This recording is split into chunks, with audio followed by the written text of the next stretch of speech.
NT Ramarao నాయకుల్ని పట్టించుకునేవాడు గానీ, కార్యకర్తలు పట్టించుకునేవాడు కాదు. ఆ కార్యకర్తలకు అందుకనే చంద్రబాబు ఆశాదీపమయ్యారు. కింద స్థాయి బూత్ లెవెల్ నుంచి పై స్థాయి దాకా కమిటీలు వేసి, ఆ కమిటీల ద్వారా గ్రిప్ తెచ్చుకున్నటువంటి చంద్రబాబు నాయుడు, ఆ తర్వాత ఎన్టీఆర్‌ని గద్దె దించినప్పుడు రాష్ట్ర వ్యాప్తంగా అన్ని చోట్ల కూడా చంద్రబాబునే అధ్యక్షుడిగా ఎన్నుకుంటూ తీసుకున్న నిర్ణయం అలా సాధ్యమైంది. అందుకని ఎన్టీఆర్ పార్టీనే కోల్పోవాల్సిన పరిస్థితి వచ్చింది. ఎన్టీఆర్‌ని పార్టీ నుండి బహిష్కరించిన పరిస్థితి కూడా వచ్చింది. అయినా కూడా సక్సెస్ అవుతూ వచ్చారు. ఆ రోజు నుంచి ఈ రోజు వరకు తెలుగుదేశానికి ఎట్లాంటి కష్టాలు లేవు. అంతకుముందు ఎన్టీ రామారావు ఉన్నప్పుడు రేణుకా చౌదరి సంక్షోభం ఒకసారి వచ్చింది. నాదెళ్ల భాస్కరరావు సంక్షోభం ఒకసారి వచ్చింది. ఇట్లాగా అనేక సంక్షోభాలు ఫేస్ చేశారు.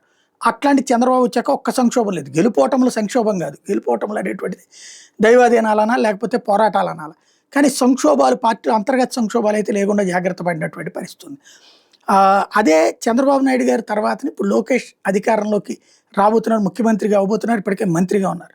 తిన దగ్గర ఉన్నటువంటి ఒక ప్రత్యేకత ఏంటంటే కార్యకర్తల యొక్క మనోభావాలను పట్టించుకుంటారు. ఇప్పుడు చంద్రబాబు గారి మీద కూడా ఒక అసంతృప్తి ఉంది కార్యకర్తలు.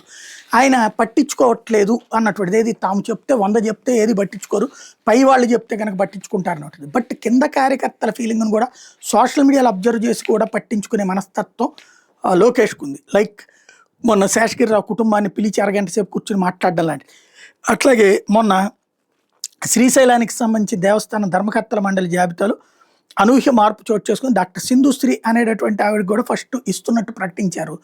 ఆవిడ వాస్తవంగా వైసీపీ నాయకుడి భార్య అన్నటువంటిది ప్రధానంగా తెలుగుదేశం వాళ్ళు రైట్ చేస్తూ, అసలు ఆవిడ ఏనాడు టీడీపీకి పనిచేయలేదు, ఎమ్మెల్యే తీసుకొచ్చి ఆమెకి ఇస్తున్నారు, మీరు ఇచ్చి పడేస్తున్నారు, మేమందరం పార్టీ కోసం కష్టపడ్డ వాళ్ళని పట్టించుకోవట్లేదు అన్నటువంటి పాయింట్ సోషల్ మీడియాలో పోస్ట్ చేశారు. తాజాగా నిన్న ప్రమాణ స్వీకారం చేసే టైంకి వచ్చేటప్పటికి అసలు అపాయింట్మెంట్ ఆర్డర్లో ఆ సింధుశ్రీ పేరు లేదు. అంటే లోకేష్ అంత సీరియస్గా సిన్సియర్గా అబ్జర్వ్ చేస్తున్నారు అనమాట.